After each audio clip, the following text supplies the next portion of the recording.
fan-made content for this Premier League season. Bringing that real fan experience. Want to see some crazy? Wherever you are in the world, bringing you the latest opinions and fan reactions. Back again. Welcome to FanPark Live. Brand new shows every week. UFF are going hard this year, you know. So make sure you lock in. Come on!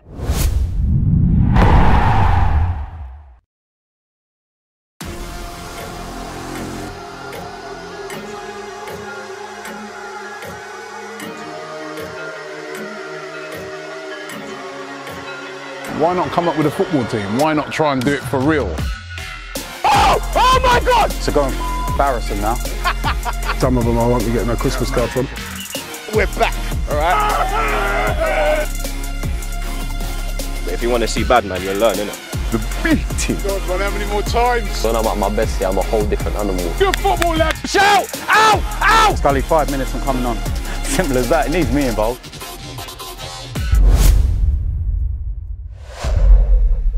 Wash and Go, supporting Blood Brothers.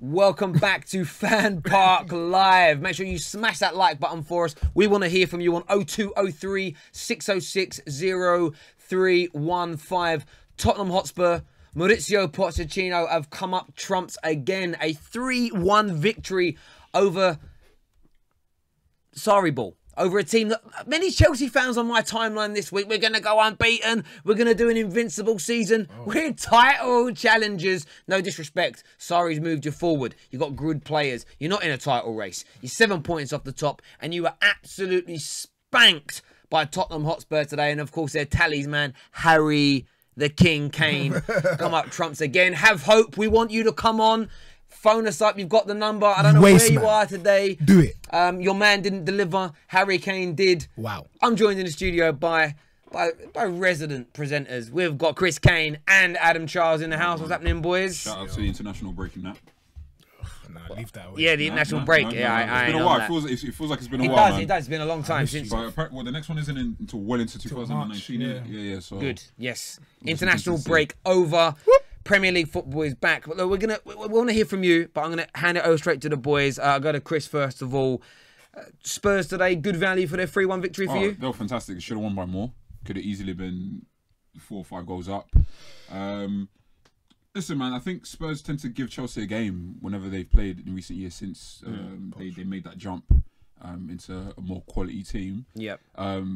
It's not an easy game for Chelsea. I think Chelsea have enough quality to beat most sides, but I guess the top sides, you know, obviously they got just about drew against Liverpool. Obviously that game there. Last minute equaliser against Man United.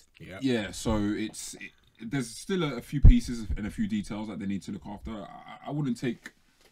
Obviously I'd be disappointed because it's a derby. It's a big game for Chelsea. Yeah. But at the same time, there's still a few pieces that I feel like they need to pay attention to. So that's Chelsea. I wouldn't take too much away from this specific result because I don't think it's been indicative of Chelsea throughout the season so far. Yep. In terms of Spurs, I thought they were great. Defensively, they were good for most of the game. Going forward, again, they probably should have put more of their chances away. But they'll be happy because, especially losing their last big game against City at home too, it's important that they start getting those results at Wembley when they can. Yeah. And yeah, Ali was great. Ericsson was fantastic. Kane was good. Son was, you know, what a goal to score, but he could have had a hat-trick easily. Of course, yeah. So yeah, it was a quality game, I thought, in total. But if I was a Chelsea fan, I don't know if it's a case of being patient, but they need to figure out a few things in midfield and most obviously in the forward line.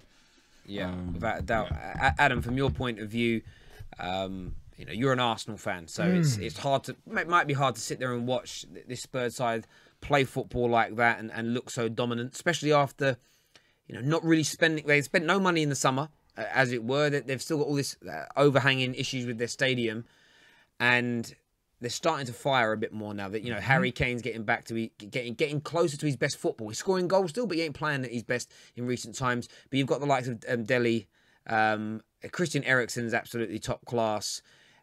Do you think, it's an interesting one, how far can this Tottenham team continue to push forward for you? Well, you can't ask me to say that about Tottenham. Nah, Tottenham can go far. This Tottenham team, without any additions, I think they're really looking at the limits of their abilities. I'm not going to lie to you. Top four. Top four. Yeah. With additions, I would say they could go a bit further. We've seen them kind of challenge for the title when Conte was here in his first season. But I think it depends on who they buy and also who leaves, because Alderweireld has been rumoured to leave for a while. They definitely need like a quality central midfielder. I don't know, this is just the first name that popped to my head, but like a Nainggolan or someone from midfield that can really just boss a midfield. Eriksen, I think, is brilliant, and they got Harry Kane. So there's the making of a fantastic team there. But I think they need one or two quality additions in order to help them get a little bit further. With Spurs, because whenever we talk about individual teams and their progress, we don't like to talk about what's around them competitively. Spurs could go up another level, and in any other era, I would say it'd be enough to be genuine title contenders. Yeah, but they've got City. Yeah. Like, and they're just we're going to touch on this a little bit later. Because sorry, go on. If you were a Spurs fan, I'd ask you, what does progress look like for you? Number one, winning some trophies is the first thing. So don't take the Europa League. Obviously, I know they're in Champions League, but don't take the competitions that no one really likes to hail. Don't take it for granted. Yeah. Win the FA Cup, win the League Cup, win the Europa League, get as far in the Champions League as you can. I think that is the first step, like actually having tangible success. After that, now you can start dreaming about the Premier League. I agree. And the Champions League in a more realistic sense. And I think that is to a degree outside of Spurs' capabilities, regardless of who they sign.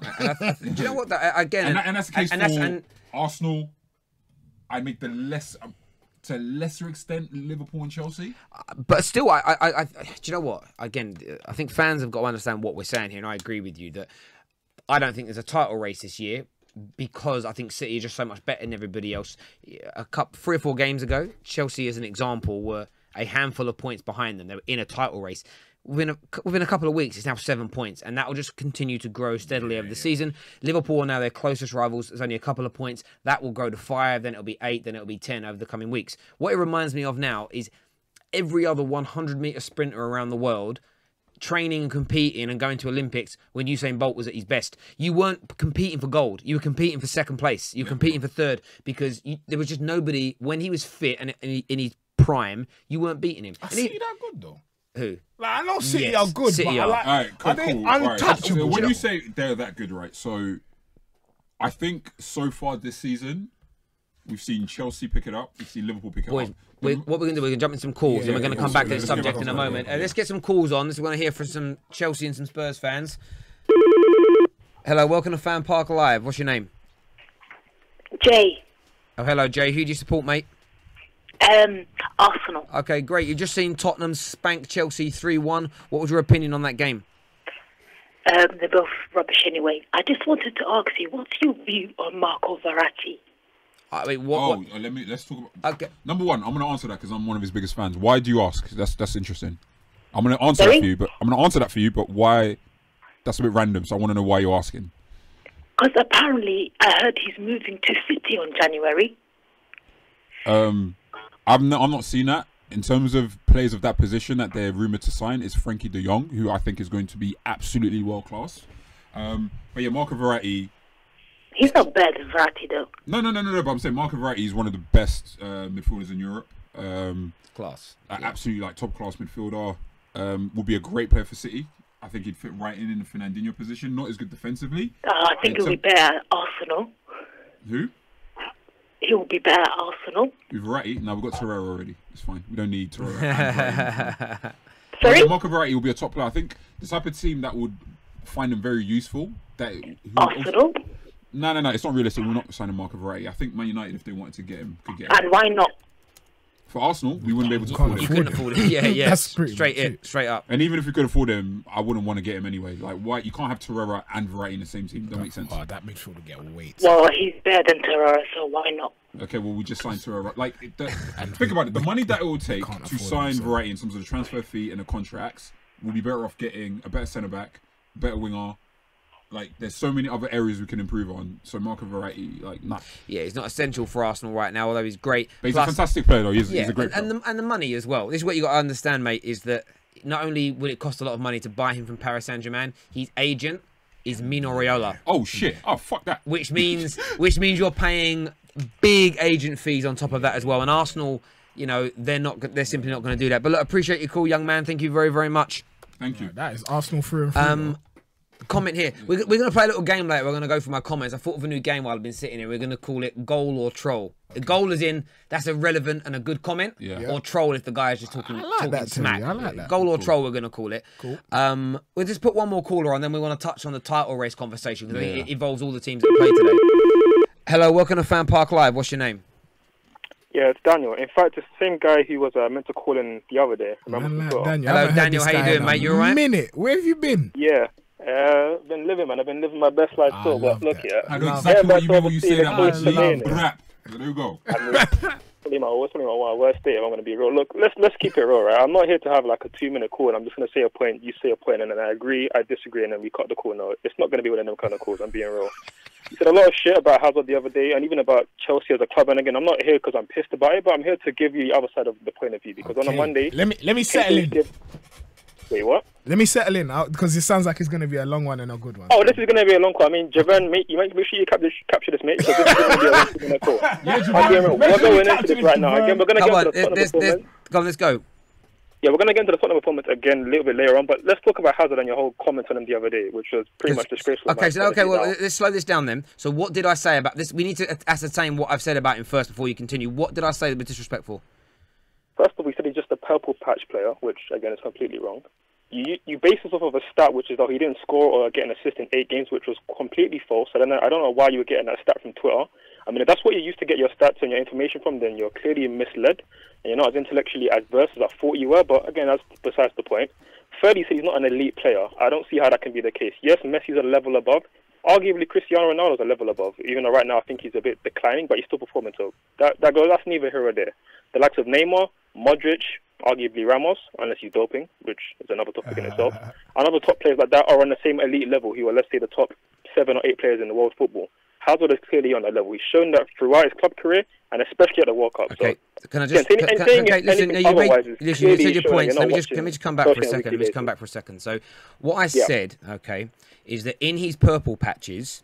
That's when I see him being at that highest and elite level. Early part of this season, when he was scoring, creating and driving Chelsea forward, I said that is when you would put him in that world-class category.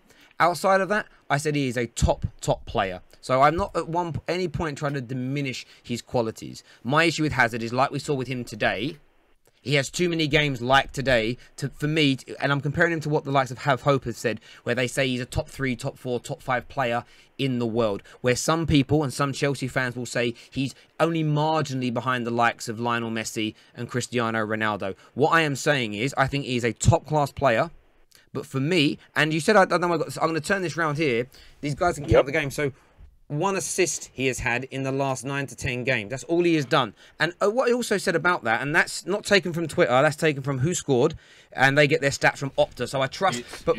It's worth mentioning that includes internationals. And I did say internationals. I said that. On top of that, I also turned around and said on Monday night, it isn't just about stats. I said I'd watched 8 of those 9 games, full games.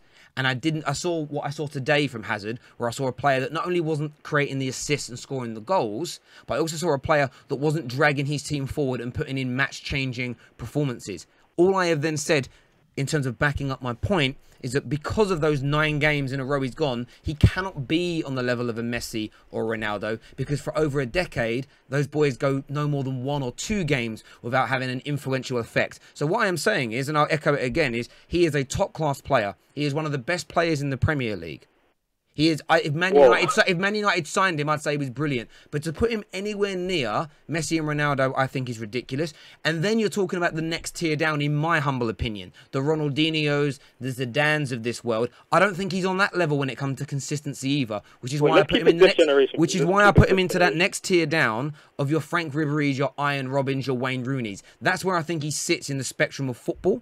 And I'll stand by that. So if you think that's disrespectful to put him in that class of player, that's on you. But everything I've said about the stats are correct. Everything in terms of influencing the games, that's just my opinion. To say it's disrespectful and to challenge my intellect, I think is very disingenuous. I think is very rude of yourself, because you've either not listened to what I actually said, or you're changing the facts to suit your own points, Danny. Dan, well, I mean, I want to just react to that and obviously give my own comments on that. First of all, it was disrespectful in my opinion, because you used fact stats that weren't actually correct. You said he went 8 games without a goal or an assist, which was incorrect. If you checked it, he wasn't even playing in most of those games, coming on as a substitute in most of those games. And yet he came on against Crystal Palace, took a free kick and got an assist to Morata, which was an assist. So Danny. So I said he got 1 assist. So if we want to go through the facts here, against the game against Switzerland, played 90 minutes. Game against Netherlands, 45 minutes. The game against Man United, 90 minutes. 26 minutes in the game against Crystal Palace, where I said he got the assist. In the game in the Champions League, 62 minutes. A game against Everton, 90 minutes.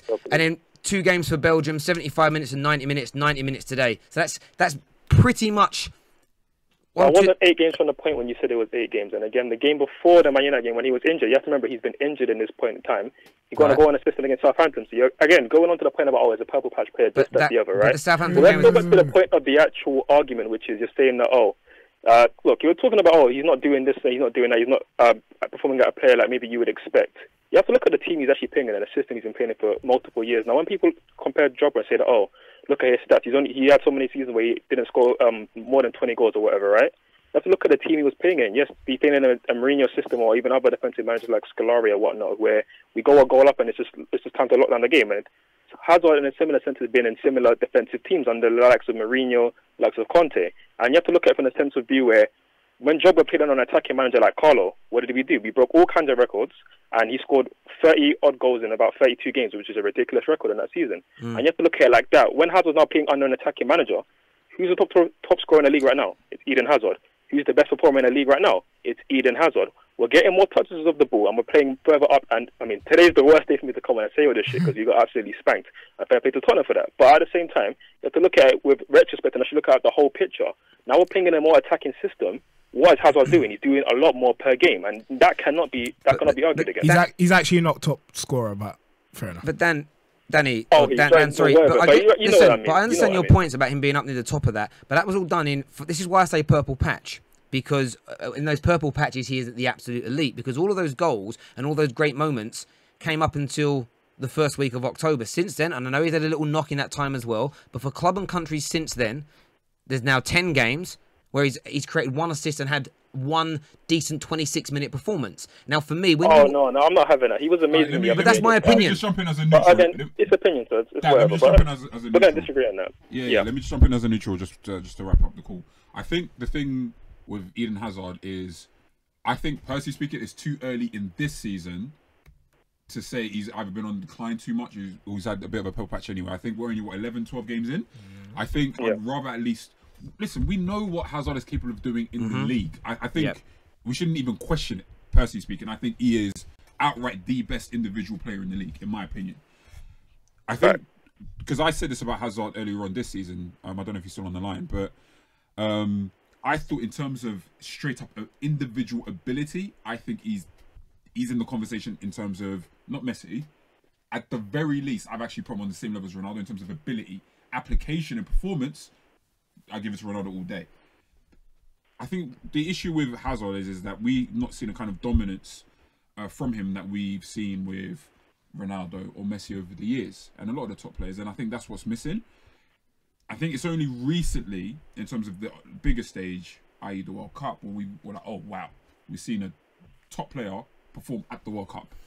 that's where you put him in that status. And for me, I get that. Look, I do put him up there. But when it comes down to a lot of these conversations, it's about different managers. I look at, for instance, David Silva and Aguero at Man City, and they've had lots of different managers and different styles. But yet I think they have. I think Pellegrini played very different football from what Pep Guardiola does. They've all only ever played in attacking teams. Even Mancini, who's the most defensive of the lot, when they were winning leagues, they were very attacking. Dan, what about the game today?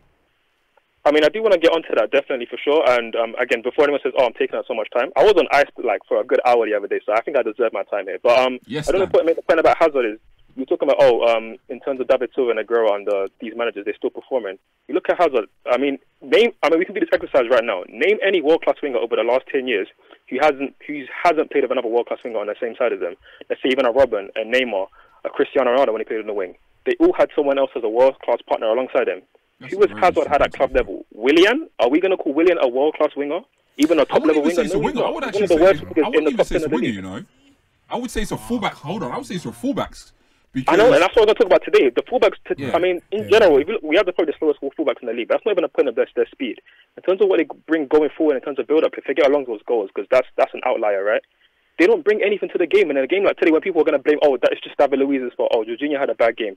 Conte doesn't work in the system. No, you have to look at our fullbacks in terms of building the ball forward and actually breaking the press. Okay. They were terrible today. What do they offer in these kind of games? I don't think Alonso was that bad. So what I'm hearing here, let me get this right. And I understand having a better team around you helps. I always used to feel that same way about Michael Carrick, and he never got the same respect as other central midfielders, but his main partners at Man United were Tom Cleverley and Anderson, and a very old Paul Scholes. So I understand that point. So what you're saying is what Chelsea and Sarri need to do is bring in the right kind of players to, we'll use the Pogba phrase, to unlock Hazard a bit more and give him a bit more freedom to go and do his bits. But let me ask you this question: if that happens, let's say you bring in say Alexandro comes in and he buy a right-sided top-class winger as well. If Hazard still goes through seasons like I see him do, where he'll score 7-8 goals in a 5-6 game period, and then he'll go through a period where it's like 10 games and he might bang 1 goal in and have some lower level performances where he slightly drops off that pace.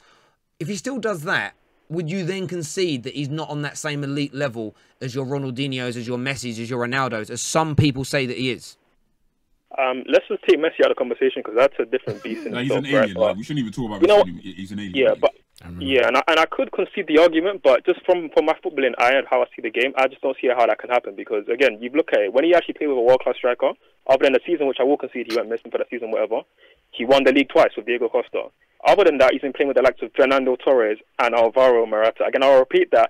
Fernando Torres and a Finnish Eto Demba Ba and Alvaro Morata. I mean, what's the guy got working at? He's got Willian on the right wing. I understand those points. I really, really do. I get all those points, and I think that he's creative. I think he's a very good player. Understand that, yes. You don't need to condescend to me. I'm not condescending. I'm just making sure that you understand the point. But it's great that you do. You're right, Adam. Long time no see, bro. Good, bro? Hello. Hey, who's this guy, bro? I don't know. Who's this guy? No, listen. And the man was being best smug about Chelsea losing 3-0, but United lost 3-0. No, we lost 3-1. You guys lost 3-0 at home, so you can't be that smug about it. Listen, no, Man United, we know how bad my football club is. It doesn't mean again, it's something I openly admit to. So it's one of those things. But that is funny, bro. Listen, now Dan's got his points, and I understand his points he's coming with. But at the end of the day, for me, I've watched Haddad for many, many years in the Premier League. I see a player when he's on form who's one of the very, very best. But I see a player that doesn't find his form on a regular basis. Dan, cheers, mate. Thank you very, very much. Doesn't need to condescend to me, though. Yeah, and I'm glad for you boys for laughing at that, but cheers. Nah, man. Appreciate the respect. Nah, man. Chill, man. You have to be able to hold bants and give corn. You give corn a lot as well, don't you? I know I do. That's why I'm joking. That's why I laugh. Okay, there we go. Cool. Go back to the title race. Yeah. The captures for us, please. Captures for us, mate. There we go. You asked the question because I think it's relevant to the Spurs and to Chelsea and their ambitions. Yeah. I'm of the opinion. Listen, doesn't matter what Arsenal or Spurs do. The question is, are City actually that good? Right. I don't. Yeah. So I don't. For me, it doesn't matter what Arsenal and Spurs do. Yeah. We're not gonna get to that level anytime soon. That's fine. Ironically, I think the closest team, or the team that, if they were to fulfill their potential in terms of utilizing their resources, is actually Man United. Okay. Yeah. Right. I hear that. And to a lesser degree, Liverpool and Chelsea, because I think in terms of that cap, that ceiling, it's City, United, Liverpool, Chelsea on the same level. Then you've got Spurs and Arsenal. So when we're setting expectations for these clubs, it's let's look at the next 2 to 3 years, right? Mm-hmm. What can Spurs do to even catch up? Not a lot. Huh? Not a lot. Sandy Bala. Do you know what it is with Spurs? I think that, again, all right, they some of the players they brought into their club, in certain, Dele Alli is the standout example. How often do you bring in a £4 or £5 million player and they end up being worth 50, 60 plus million pound? Very, very rarely. They also brought in players like the Christian Eriksen's early on. If you tried to, the point is they lose some of these players, which may happen as an example. If Dele Alli left and Harry Kane left, the amount of money they'd have to spend to equal that quality is above, I think, what Spurs would be willing to pay for players. So, of course, then they have to try and develop youth. They have to try and buy cheap and develop. And that also means that you never know what the talent's going to be like. On top of that, you've got to do it with the right manager. And will Maurizio Pochettino even be here in a few years' time? Maybe he will. But there are potential opportunities at some of the clubs you mentioned, Manchester United, that should be coming up. Real Madrid, it all seems to be going wrong there at the moment. They've been interested before in him. So it's one of those things. It's very, very difficult. But I don't think they have... I don't think they have the spending power, the wage ability to be able to recover should they lose any of the players that they've got. And they've also entered a very interesting era as well, where I think it's very easy to bring through either young players or less experienced players, like Robinson at Liverpool, for an example. When you're on your way up, you've got time for these youngsters to come in and develop and get to that level. When you're at that level, there is an expectation to remain there. So let's just say you buy a new Dele Alli for £4 million from an MK Dons. He isn't going to walk in and be at the top 4 level the day he walks in. It's going to take time. But because you're at that level, you've got to maintain it. You don't always have the time to develop these young players. And it's why you saw at Manchester United, as example, the class of 92 get bled through when there wasn't as much competition in the league and there was the ability to do that over a period of time. As the league became more competitive towards the end of Fergie's time, he gave less and less opportunities to youngsters. You look at how infrequently the likes of Anderson and Nani and these youngsters played. Pogba left in the first like why Pogba went, because it was a case of, you're going to be good enough, but you're not quite good enough now. But we need to keep winning. We've got to stay at the top. The expectation to win is so much more than it used to be. And my dad's a Spurs fan, and he kind of said, I'd rather not spend big money, drop down a gear or two and develop youngsters if we need to. But a lot of Spurs fans, that's my dad's, maybe he's got a Spursy mentality, maybe it isn't at that elite level. But if you want to challenge for a Premier League in this modern era, you can't afford to have that mindset. Does that make sense? And I think that they won't spend the big money and they don't have the ability to give time to lots of young players to develop to get to that top class level. So they're going to be stuck between a rock and a hard place. And I think they've kind of reached... I think Spurs right now, with the competition that's around them, they've reached their ceiling, and I don't see them going any higher. I wouldn't. So essentially, City are only this good because of the amount of money that they spend. No. So for me, with City, they've taken a lot of years prior to Guardiola's arrival to get to this space. It wasn't like Rome wasn't built in a day, right? So a lot of their best players were there before Guardiola, and obviously they've added to it. Guardiola's already a top manager. Like, it's literally, it's almost... Okay, so one thing I'm going to start doing on the show a lot is I'm going to use a lot of basketball references because I think it illustrates the point well. Imagine being a competitive team in the NBA whilst the Golden State Warriors are around. Okay, right. So imagine in basketball, like AB will know, you can't just have a team of just superstars. It's like part of the culture in the sport, right? Okay. Now, if you're a competitive team, we can't be better. Like, it's not defeatist, but realistically, it'll be very harsh to judge your team on a team that's so far ahead of the rest of the pack. Golden State Warriors being that kind of comparison. Okay. So with City, it's literally, I think, if you're in the Premier League, if you're Liverpool, if you're Chelsea, if you're Spurs, if you're Man United to a lesser extent, wait it out. But hold on. Wait it out. Like, be as competitive as you can be. How are we saying that City are so far ahead of the pack, though? Because what is it that makes them so far ahead? That's what I don't get. Because Liverpool have shown that they can be rattled and they can be beaten. So we've said United have shown that too. No. But what I'm saying with that is that it's one thing to beat City in a one-off game. Yeah. It's one thing to beat City in the Champions League in a two-leg tie where the dynamic is very different. Hear that? Yeah. Right? Hear that? It's another thing to have the consistency to not only batter all of the small fry, but when we play each other, if we even at 70% of our game as a City team, we are not going to lose. So where is the chink in the armor? Yeah. That's what I'm talking about. The money plays a part, though, and you're right. But the thing is, we can't disregard the quality of Pep Guardiola, his coaching, his style of football. Where the money does help is what I'm talking that Spurs don't have.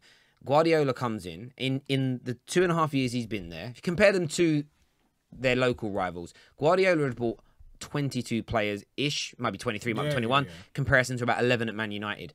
Bought a new goalkeeper, didn't work. Let's just buy another new goalkeeper. Yeah. Now, I don't care about their money. Fair play to them, it's what they've got. But what City are brilliant at doing is they spend their money in the right way.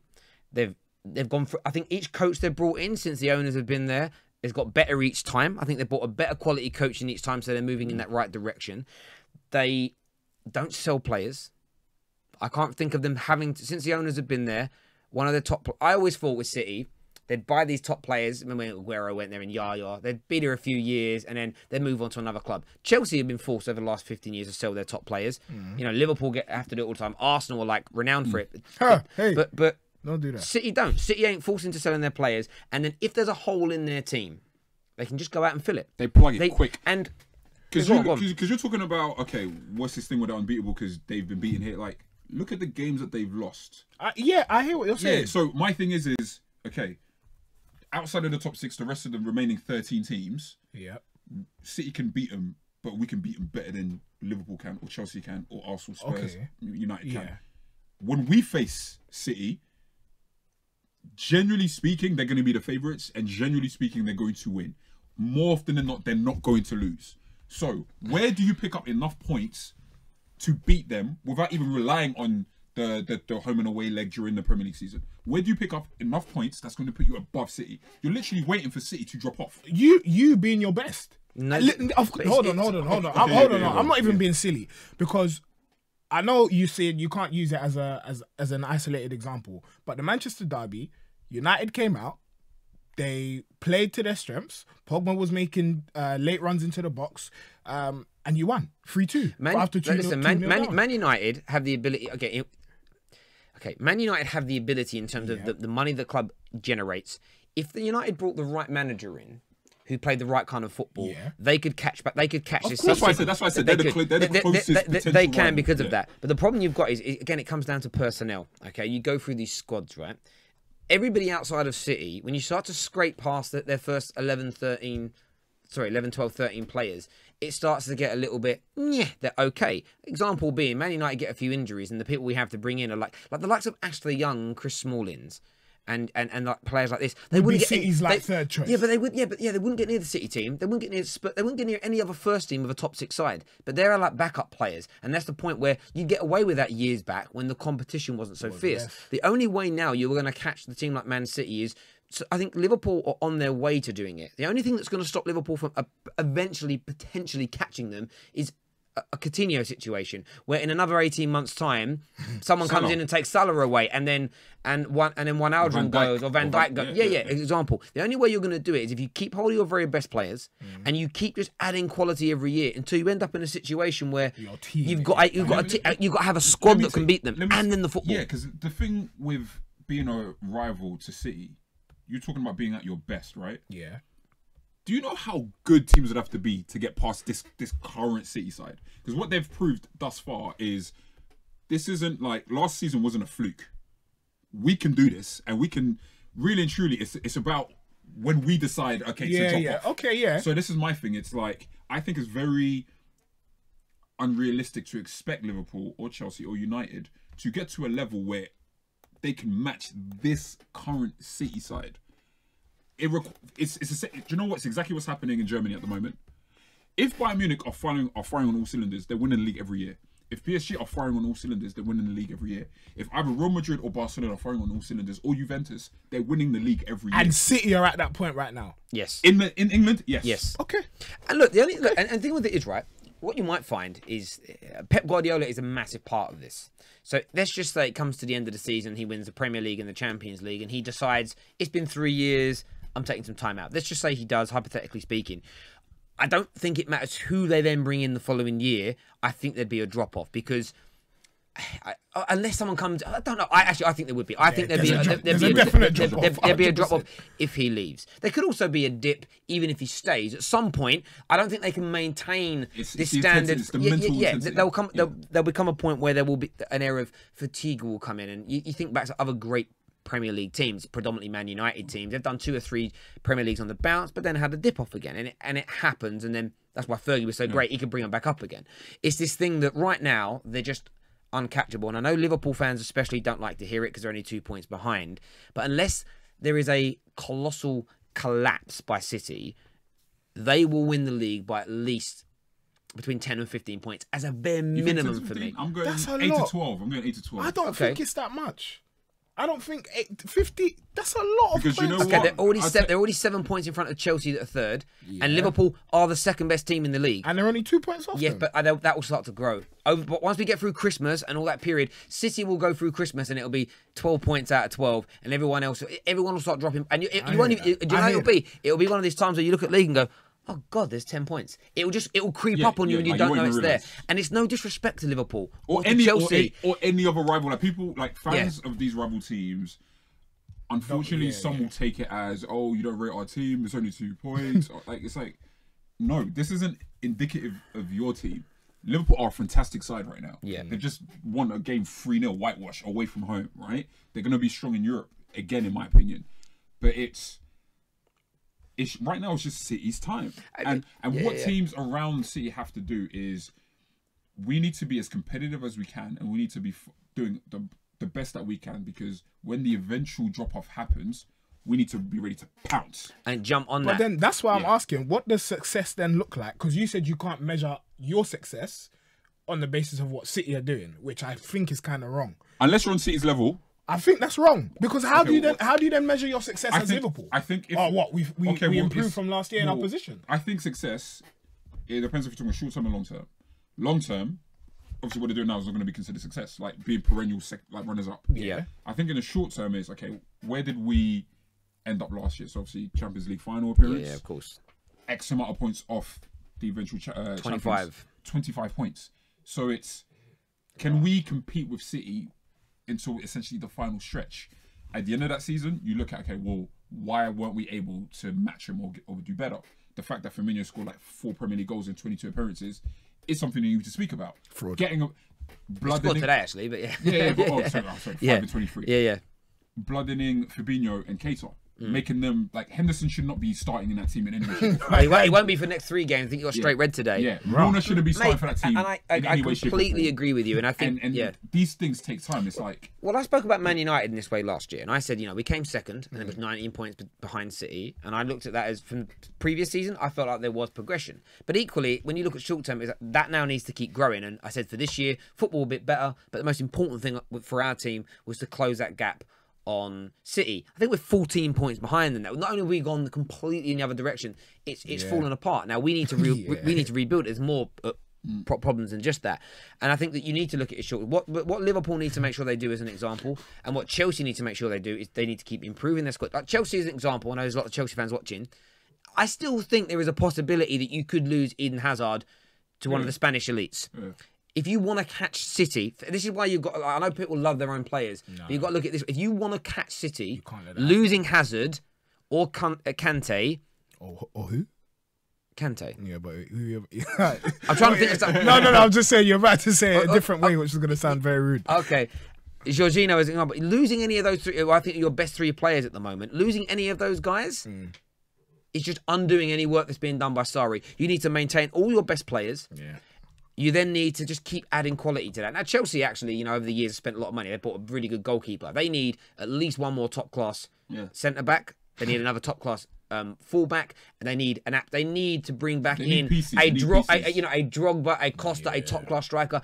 Do that, and then, but without selling anything else you've already got. You need to build a really good squad again. To be fair, going back to your point about how can they succeed? Like, the Premier League isn't the only area you can be successful. I know. In. And I feel like, obviously, we've come. You know, this is covering a Premier League game. Yeah. Like, more often than not, we're domestic success is. Yeah. You know. But Liverpool can still win the Champions League. That's the thing. Funny enough, again, because the dynamic is different. If Liverpool and Man City were to face each other in Champions League, I'd still favour Liverpool. Over two legs. I'd still favour them. Do you know what I mean? Like, so you can still be a successful team outside of the Premier League, but because we regard the Premier League as the bread and butter, rightly so, by the way. Yeah. It's think about what winning the Champions League, for example, could do in terms of elevating the overall spirit at your club. Of course. Being able to attract more talent, the revenue from that, and being able to, again, attract more, not only in terms of status, of course, but obviously having more money to be able to spend on players. And on Spurs that we spoke about earlier as well, you know, again, I said my dad's a Spurs fan, and we've had a lot of conversations about this, and I think that, you know, you're in this situation whereby you could come fourth some seasons, and I think we've got to get out of our head this mentality of, if we don't win the league or if we're not challenging straight away, we need to, like, you know, sacking managers because we're not successful. You've got to put it into consideration. I think this is the most competitive it's ever been at the top half of in the Premier League since its inception. It's one of the most competitive it's been in the league for decades now. You know, go back to early 90s and beyond that. Most seasons it was, who could win the league? It could be any one of 5, 6, 7 teams. That's now, it's getting back to them kind of levels. City are just way and above. But as you say, there will come a point where it will dip off.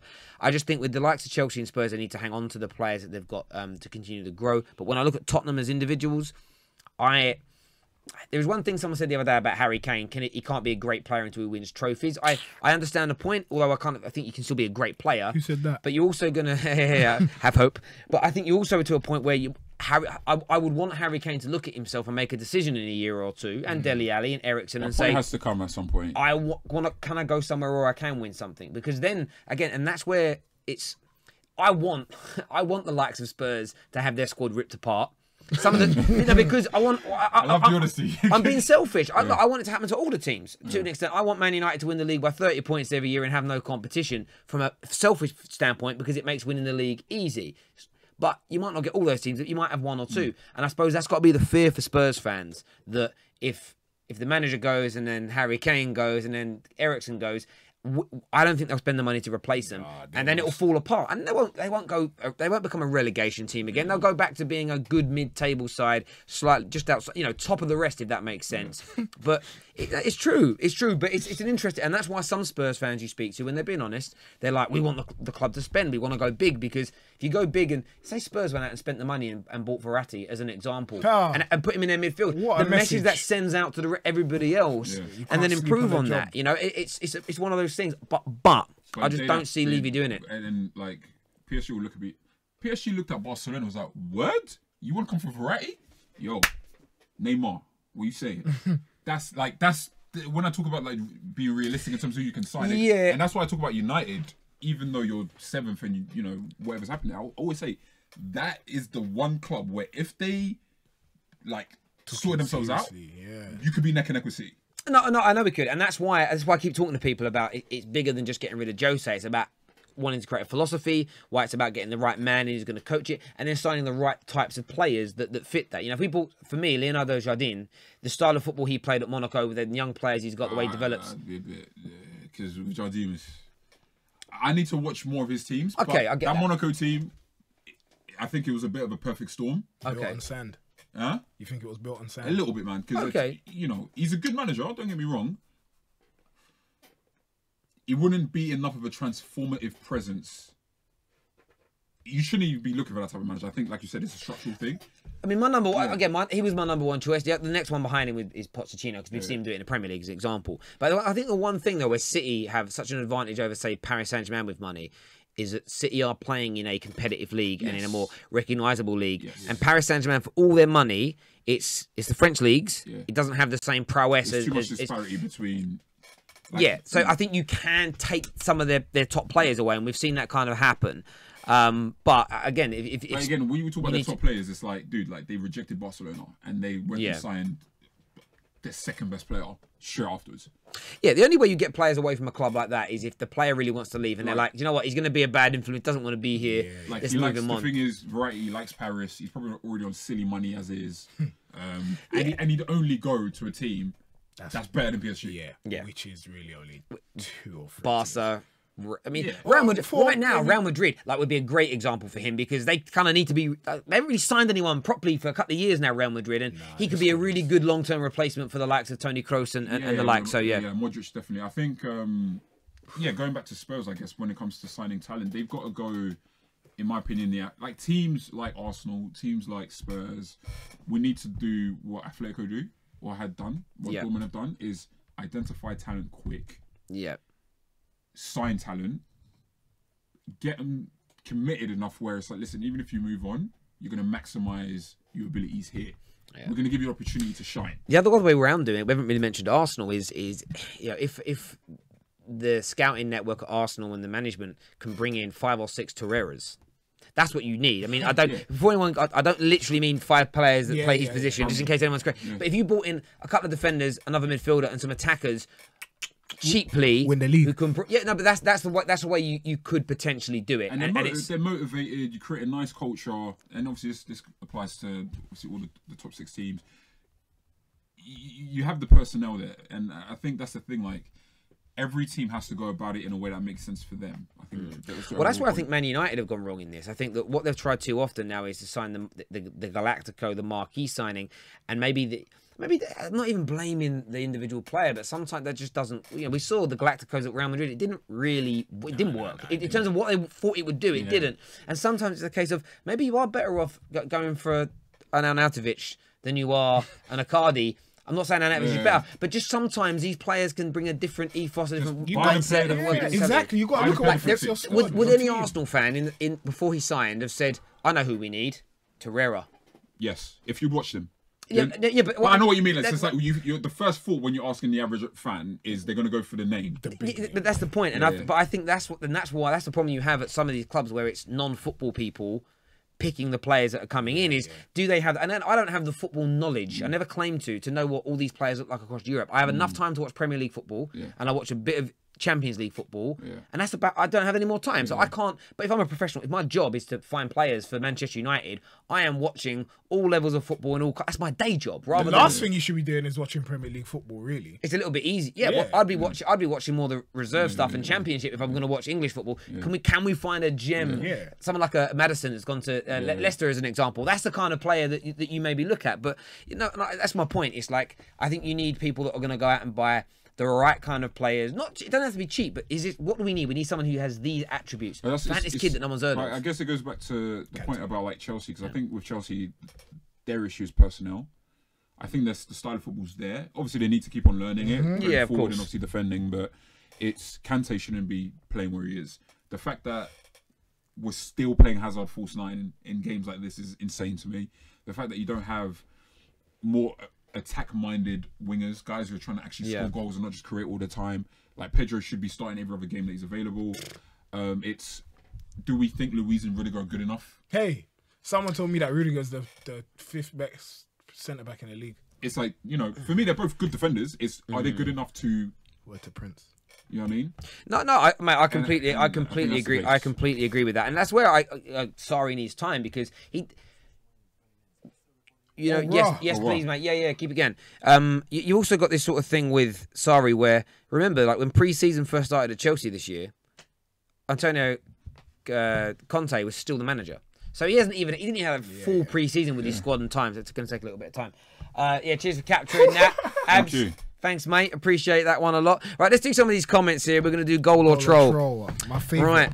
Let's see this thing here. We haven't even done it before. What am I talking about? This is from Yazza, who says City should be fighting relegation if they played by the financial fair play rules. All right. Are we just goal or troll? Goal. Say that again. So City should be fighting relegation if they were forced to apply to adhere to the financial fair play rules. Troll. Nah, I say troll. Nah, come on. The point he's making is goal, but the way he said it, clumsy and troll. If you're gonna say something, say it properly, bro. Like, what? No, they wouldn't be fine relegation. But I'm gonna go. Next. Daniel here says this is how trash Man United fans are. Would rather admit that Manchester is now blue than give Liverpool any credit. Troll. Goal. Troll. Pure troll. That's absolute nonsense. No, I'm not going to look at that one there. This is a weird one for this show, but we'll put it out anyway. Liverpool shouldn't have drawn against Arsenal. Troll. Yeah, I just that ended. There was nothing else to it other than that. Let's go through some more of these. Useless comment. Books up, let's go to a few of these. Joe Barnes says Terry getting into the real world. I have no idea what troll. Probably a goal. I don't know what I'm talking about. I think we're saying a lot about our viewers right now, our audience. Yeah, let's see what a few more of these people are saying here. Let's go back to some of these things up here. Terry, calm down. I think it's about when Daniel. By the way, I wasn't really angry. I was joking. I laughed straight after. Some people don't get me sometimes. Let's do a few more of these teams. Okay, Leicester here says it should be called the top 5, not the top 6, considering how many points United are away from City in the remaining top 6. Okay. Well, they're only 3 points off Arsenal in top 5. Yeah. Then that's troll. Then that's troll. Then there we go. Yeah, we took top 6 troll. Andrew Salmon here says Willian is terrible and should have left ages ago. We need someone like Hazard's brother. Troll. Thorgan Hazard is actually a very good player, by the way, but troll, because Willian is a good player. Willian creates, and again, it's only one stat. Willian creates more chances per game than Eden Hazard. Thank you. Factually. All you Chelsea fans that don't like Willian, shut up. Yeah, but the best. Sorry, Abro just said he creates many, but he wastes too many. The point is he creates more than Hazard. And if we're going to go by what Danny said earlier, and I actually agreed with him on this point, although he didn't like me agreeing with him, he sounded offended by it. With better strikers, Hazard would have more assists. Well, then so wouldn't Willian, wouldn't he? If it's a, it's well and this, if Hazard would be better with better fullbacks behind him, wouldn't Willian? If Hazard would be better with a better team, wouldn't Willian? And no one is claiming Willian is as good as Eden Hazard, but I think Chelsea fans are turning him into a little bit of a scapegoat at the moment, which is the case for a while. And you got this American guy. I don't know who he is. Bro, please. So do I. No, to be fair, so do I. Pedro's a good player, but everyone be quiet. But there's this American guy on Twitter I always see, Alex something. And he just literally, I just listen to, I think he makes some really good points about Chelsea, but his agenda against Willian, I just look at it and think, it's embarrassing. It's actually embarrassing. Where's he from? He's a Yank. Does he watch football? He watches soccer. Oh, he's very, very popular amongst Chelsea fans. Really? But he's doing, but what he's, look, he knows he's football. I'm not denying that. But what he's doing is there is a model to becoming very popular on social media in football within a particular fan base. Okay, everyone has a scapegoat. I'll attack Hazard William where I need to. It's like with Man United right now. You call Jose Mourinho Maureen and call him a dinosaur, and you're a hero. You know, Terry, who are you talking about? Just yeah, the Twitter whore. You got a couple. No, I'm not even talking about rants. I'm talking about the fact that he said that's his word, but then other people use it. It's like, oh, it's funny. We're all trendy. Yeah. Anyway, let's do a few more. Terry got his spot on about Hazard. He's a few tiers below Messi, Dino, and co. What, you gonna say a goal? Say that again. It says this is it. Terry got his spot on about Hazard. He's a few tiers below Messi, Ronaldinho, and co. Define few. Like 2. So I said he's a tier below Ronaldinho, 2 tiers below Messi. Is what I don't think he's as good as Ronaldinho, right? Or Zidane. No. He's not as good as Messi or Ronaldo. So he's a tier or 2 below. Goal. And this is my point. I know me and Danny had that thing earlier. That's all I've said about Hazard. I've got my reasons. We might disagree on individual performance. Oh, I think he was good in this game. I think he was bad in this game. But as a general rule, you're not putting him on par with. You go older. Like, say I do understand like how good the players were talking. Like take Messi Ronaldo conversation. I don't even want to talk about players from a different generation. Ronaldinho is like a generation-defining player. Zidane are generation-defining players. Hazard's not yet. Like, he might grow into that, but he's not. Like, and that's the thing. People look at that as like, you know, I even put in the tier below Zidane and Ronaldinho in the same tier as like Eden Hazard. I would have players like Ruud van Nistelrooy and Rooney, who are legends. Paul Scholes I put one above because I think what he has done is unrecognisable. But Ryan Giggs is in that level. I'm talking like legends of my club that I love. I'd put in that same tier. It's not even about saying Hazard rubbish. It's simply saying he's not quite as good as some people make him out to be. But you know, at the same time, I don't know. Like, I don't get the impression that people talk about Hazard to that degree. Are you? No. I'm talking like big picture, bro. In terms of you lot, I don't know, man. You Bro. lot better start blocking certain accounts on your I don't know social what media. people 'cause you know, I but think they you're have right. common You know, I sense. think I need to start doing a bit more of the whole block thing. Because there's Like, just there's filter. really people. Here's a good filter one here for people, Chelsea fans. Chelsea ruined Torres. No, Torres was finished before he Yeah, won. troll. Yeah, Troll. injury, yeah. Troll. Let's do a couple more. David two more. Luiz is another overrated player. Goal. Goal. I think he is overrated. I don't know. It's a Because weird. I don't think he's rated like that. Yeah, it's a weird one because when people rate Luiz, they really rate him. Like I've heard some wild shouts about David Luiz, but then I see how much stick he gets at the same time. So it kind of balances itself out. I think he gets what he deserves. Yeah, I don't think he's to be fair, overrated. it's kind of balanced. Does he get overrated? Yes, but he's not an overrated player. Here's a real good one. Raheem Sterling is currently the best player in the Premier League. Oh, chill. I was gonna say he's the best English player. I think they're talking on form. The most on-form player in the Premier League. I'm going to say goal, you know. Yes, I'm going to say goal. We're going to say goal for that. I'm gonna say goal. Yeah, I would say he's a straight up the Oh, best. this is a good one here. He's straight up the English player.Ry, do you and Adam still think Mo Salah is a one-season wonder? Go! 50 a season! Go! Golazo! No! That's what I think. Do you know what? When we say... All right, go! Let's do this again. We've got to capture this. So, this is here. Terry, do you and Adam still think Mo Salah is a one-season wonder? No! Golazo! Listen, do you know what we actually said? We weren't talking about scoring goals. We said when it came to scoring and performing in the very, very big games, we said about being a flat track bully more than a one-season wonder. Again, scored another goal against Watford today. That's cool. We're talking about I could do that. The games against the big boys and the elites. So we'll see. But look, It's not even that. It's like, has he look like this season? Has he looked like a guy that's gonna score 50 goals? Hell to the no. Prior to the season, he scored 50 goals. No. Did he like? Nope. You can have an amazing season that doesn't define who you are. Nope. The consistency defines who you are. Be who you want to be, man. wow, Chelsea fan here says, but Zidane only scored the most goals Zidane ever scored in a season was 11 goals. Don't dignify it. Don't dignify it. Honestly, bro, your dad should have pulled out. I'm telling you, mate. He should have jizzed on your mum's belly. That's what he should have done. But, yeah. Hey. Wow. Troll or goal? Goddamn. Kane is twice the player Raheem Sterling is.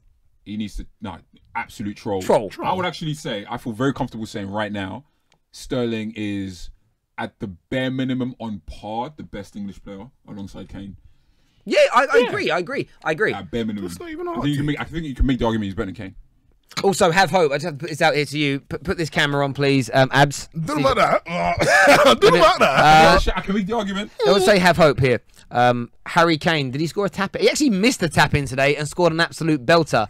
Because have hope always Kane says has that scored too Harry many bangers for you to call him a tap. I know. That's what I'm saying. Why do you even listen to this boy? Make delusion great again. Yeah. Oh, I don't know. Make delusion great again. It's ever been great. I'm pretty sure he's Wow. Listen to this, boys. Here's a good one. VK Dean says Mane is better than Sterling. Martial is better than Sterling. You're an idiot. Sterling is a good player, borderline very good, but plays in an outstanding team only. Nah, ridiculous.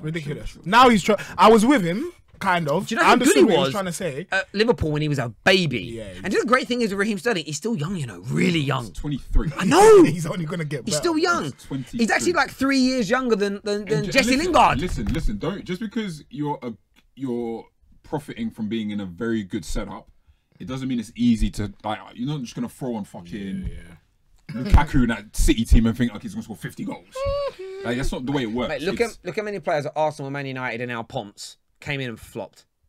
Yeah. So many came in, and you bring some young striker in, and you think, okay, Francis Jeffers, when he was a 17, 18-year-old, he was tipped to go on to be... He was better at Everton than he was at Arsenal. Yeah, he was tipped, wasn't he, to go on and be an absolute top-class player. But you go to Arsenal and you think, under Wenger, under his tutelage, he's going to be amazing. We thought we got Wayne Rooney on that one, boy. No, he did. He We thought we got was tipped to that Wayne. same sort of level, you know. And these things happen all the time. All these clubs. So Raheem Sterling moving to a club and having a manager like the thing is with having a manager like Pep as well is the standards are so high. You drop below that, you're gone. Yeah, You seen how ruthless he was with Joe Hart before he played the game? How ruthless he was with Bravo? He would do that to Raheem. He'd do it to any player tomorrow if they weren't making the standard. So the pressure is massive. Do we look at Pedro as really good? Because I see them both as similar in the way that they play. Not in the way that they play, but the roles that they play. I hear what you're saying. Listen. I do not expect Sterling to be banging the goals and getting the assists he's getting in a different setup that isn't like let's just keep it a buck. However, I think Sterling can affect the game outside of just scoring. Of course he can. Obviously, from an attacking winger, you want him to be getting goals and assists, but he proved at Liverpool when he was playing in the number 10 position that the 13-14 season. Exactly. That's what I'm saying. Like, he proved that he can play without necessarily scoring all the time. Sorry, one comment here. Somebody says that Raheem Sterling can't score goals. He misses too many chances. He's not a finisher. Man's got 7 league goals this year. He's joint with Mo Salah's on 7, Glenn Murray 7, Mitrovic, Kane, Hazard's on 7, Aubameyang's on 7, and Aguero now on 8 in front of him. And there was one final comment we are going to do here before we end. And the Chelsea fan says, Terry, Arsenal beat us 3-0 2 years ago and we won the league. Now Spurs have beaten us 3-0. Now our run begins. That's what you believe. Troll. You're a troll that lives under the bridge. Yeah. It's one of them ones.